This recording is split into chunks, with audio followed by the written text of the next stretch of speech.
Good morning, students. Now coming to what is the site of photosynthesis?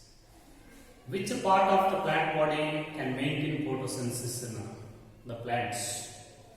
What is the site of photosynthesis? Students, photosynthesis takes place in green plants and also takes place in purple sulfur bacteria, green sulfur bacteria. Already know in previous class, oxygen does not evolve in photosynthesis of bacterial cells, but only oxygen is evolved in green plants. Okay. Now coming to what is the site of photosynthesis in a plant body? Photosynthesis generally it takes place in leaves. Leaf is the main site of photosynthesis. Leaf is the main site of photosynthesis. Leaf is responsible for performing photosynthesis.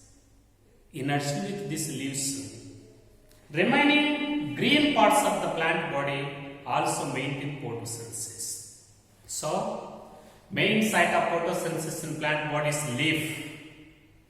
In addition with this leaf, photosynthesis also takes place in some other parts of the plant body which are represented by some amount of chloroplasts. Means green parts of the plant body also maintain photosynthesis. What are green parts of the plant body other than these leaves?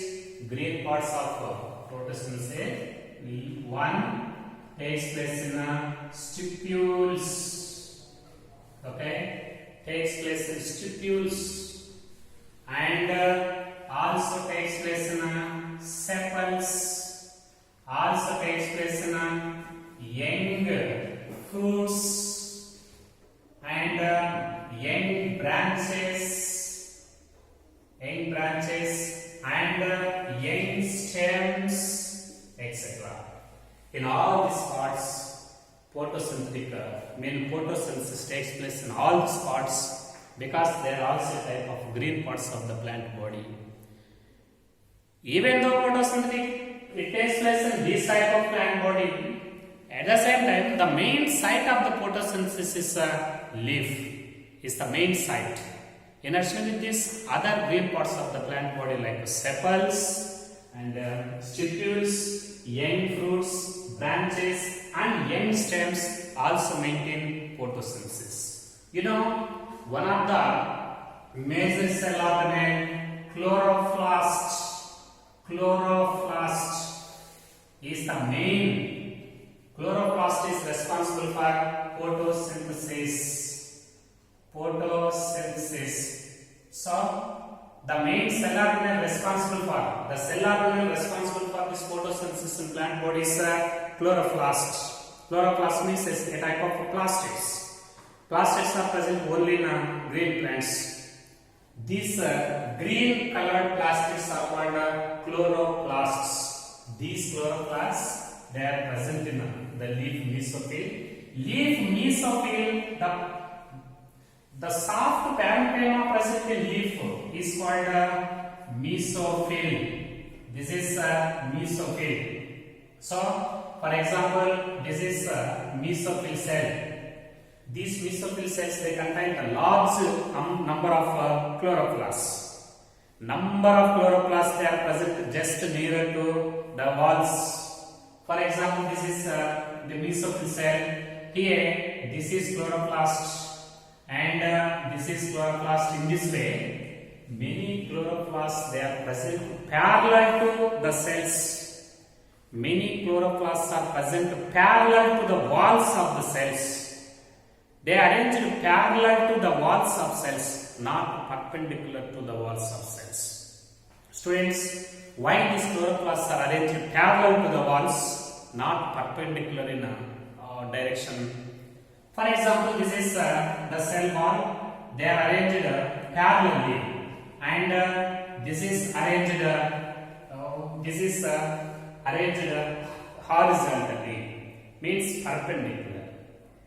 When the chloroplasts are arranged parallel to the walls, the surface of the chloroplast, it is exposed to the light is very more.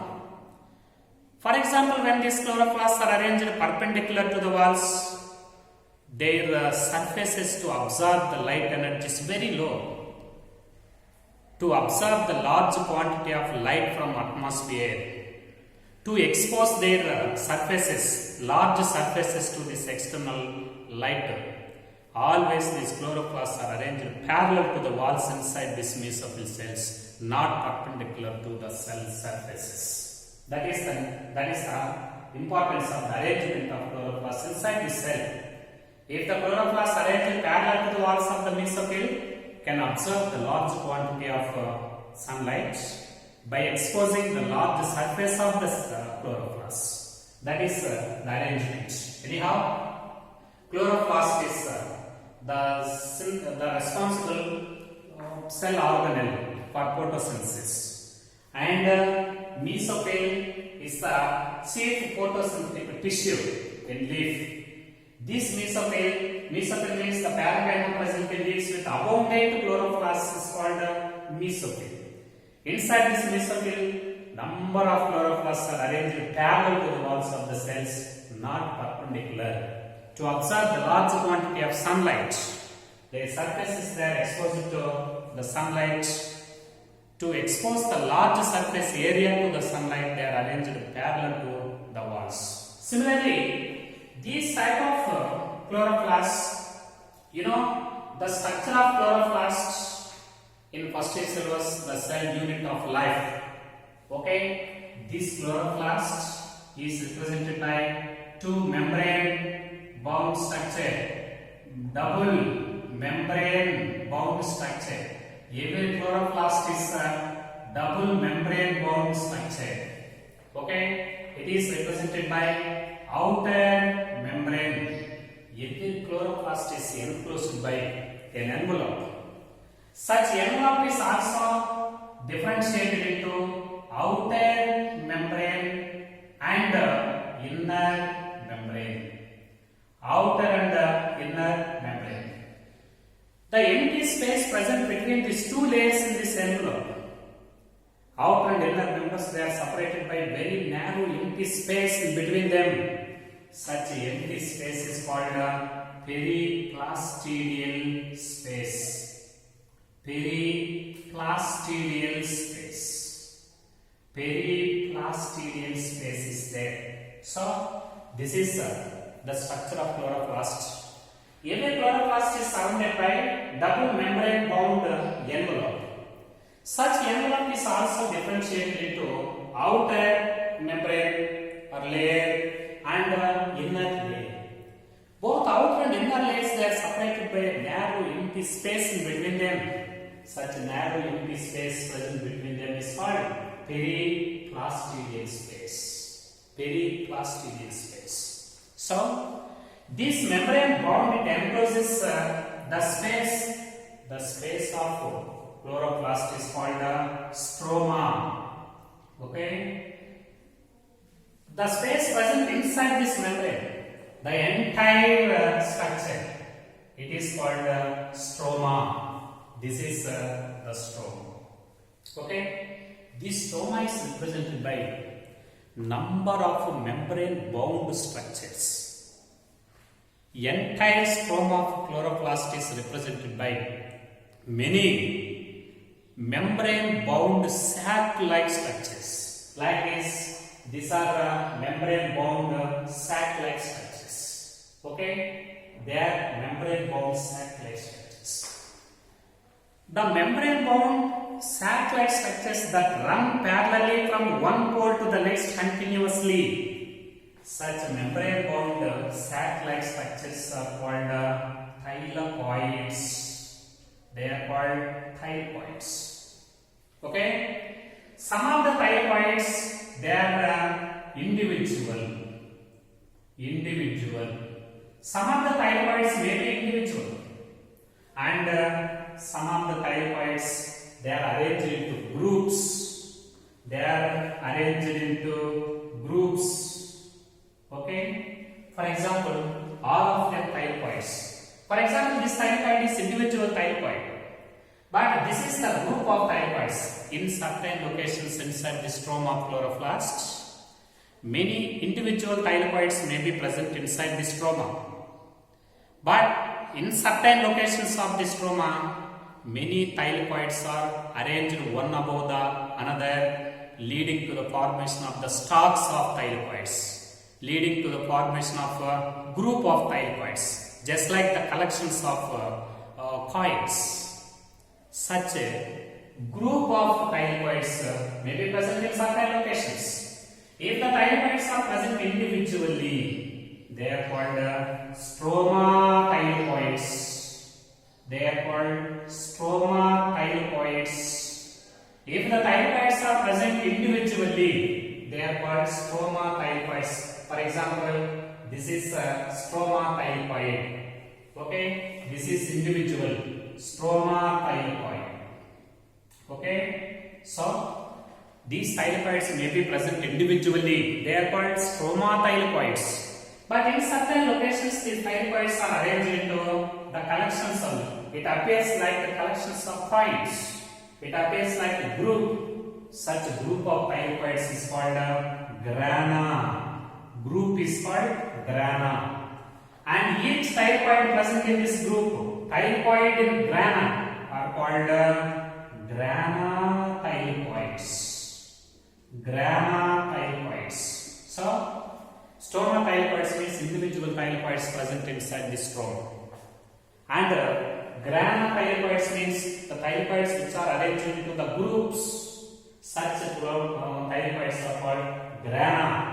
Thylakoids inside this group is called grana thylakoids. For example, this is a grana thylakoid. For example, this is a grana thylakoid. This is a group. Here, all these thylakoids, they are interconnected to each other. The thylakoids, either group of thylakoids means either the grana thylakoids and the stroma thylakoids, all thylakoids, they are connected by, they are interlinked by membranes. All thylakoids are connected and intermixed by membranes. These membranes are called stroma lamellae. For example, these are membranes. All these thylakoids, they are interconnected by membranes. Such membranes that interconnect these thylakoids inside the stroma. Such membranes are called stroma. They are called stroma lamellae. This is stroma lamellae. Okay, this is stroma lamellae. And this is group of thylakoids. This group of thylakoids is called grana. This is called grana. So, these grana thylakoids are represented by two different regions. Oppressed regions, non-oppressed regions. Very, very important. What is oppressed regions and what are non-oppressed regions? For example, there is a collection of coins and arranged one above the next. Okay? The surfaces of these grana thylakoids which are present internally and which are not exposed to stroma. Lower surfaces, the lower surfaces of grana thylakoids which are not exposed to stroma, they are called oppressed regions. Oppressed regions. Okay? These oppressed regions are not exposed. These oppressed regions, they are the lower surfaces which are not exposed to the stroma. Such regions are called oppressed regions. Similarly, the regions which are exposed to stroma, outer surfaces, they are called non-oppressed regions. So, oppressed regions means lower regions which are not exposed to stroma. And the non-oppressed regions means the external surfaces of grana thylakoids and which are exposed to stroma. That is called non-oppressed regions. So, these type of thylakoids, every thylakoid, it is represented by a narrow empty space. This is the narrow empty space present internal to this thylakoid. This is called lumen. Every thylakoid consists of very narrow empty space The empty space of thylakoid is called lumen. And this stroma, okay, stroma is responsible for dark phase of photosynthesis. Dark phase, very very important. You know, photosynthesis is broadly divided into two phases. One is light phase, second one is dark phase. Here, dark phase takes place in stroma. So, this stroma is represented by different kinds of enzymes responsible for dark reactions, and RNA, DNA, 70S ribosomes and enzymes, all of them they are present. So, this stroma is represented by ribosomes. Okay, ribosomes. There are 70S ribosomes and DNA, double-stranded circular DNA, double-stranded circular naked DNA, and also contain RNA, and also contain different kinds of enzymes responsible for dark phase. Enzymes, RNA, DNA, 70S ribosomes, they are present inside this stroma, and stroma is responsible for dark phase of photosynthesis. Why this phase of photosynthesis is called dark phase of photosynthesis? Means it is independent of light. It's not dependent on light directly. It is not dependent on light phase. It is not dependent directly on light, but it is dependent on the products of light phase. Dependent on products of light phase. It is independent of light and it is not required light directly, but it is dependent on the products of light phase. So that this is called a dark phase. Similarly, thylakoids, okay, thylakoids and thylakoid membrane are grana. This is responsible for light phase of photosynthesis.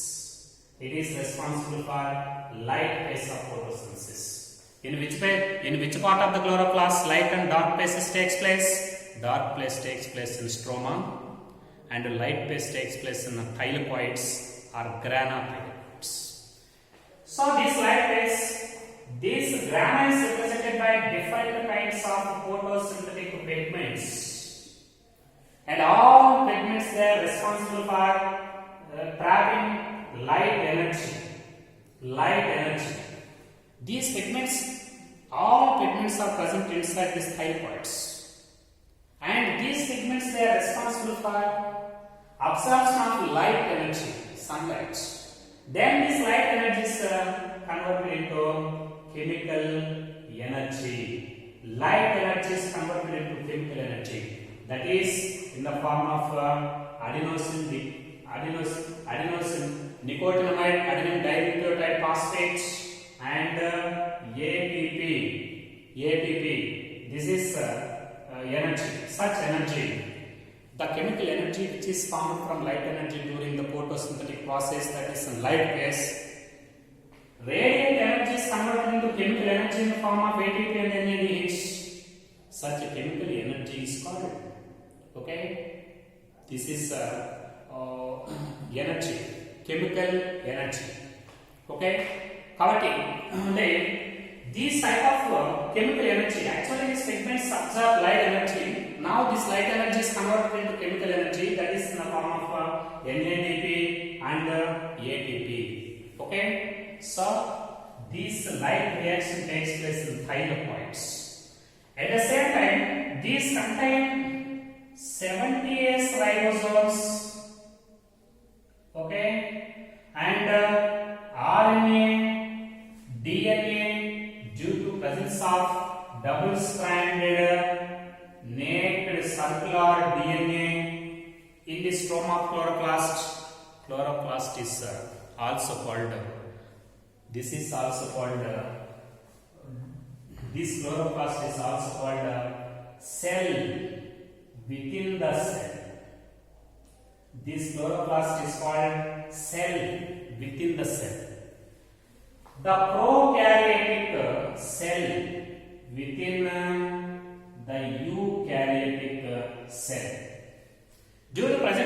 double membranes and double-stranded naked circular DNA. This chloroplast is called cell within the cell, and prokaryotic cell within the eukaryotic cell, and this chloroplast is also called semi-autonomous cell organelle. Cell organelle. Semi-autonomous cell organelle. Chloroplast is called cell within the cell. Prokaryotic cell within the eukaryotic cell. Why it is called prokaryotic cell within the eukaryotic cell? Actually, this is a cell organelle present in eukaryotic cell, that is in plant cell. Even though this is one of the cell organelle in the cells of plants, they show cell characters, prokaryotic cell characters. What are prokaryotic cell characters? Presence of 70S ribosomes, presence of enzymes, RNA, double-stranded naked circular DNA.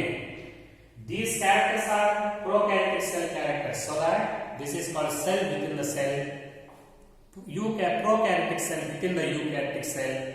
It is represented by double-stranded naked circular DNA, so that this chloroplast is also called semi-autonomous cell organelle. Not only chloroplast, mitochondrium is also called double membrane bound cell organelle, and is also called semi-autonomous cell organelle, and cell within the cell, and prokaryotic cell within the eukaryotic cell.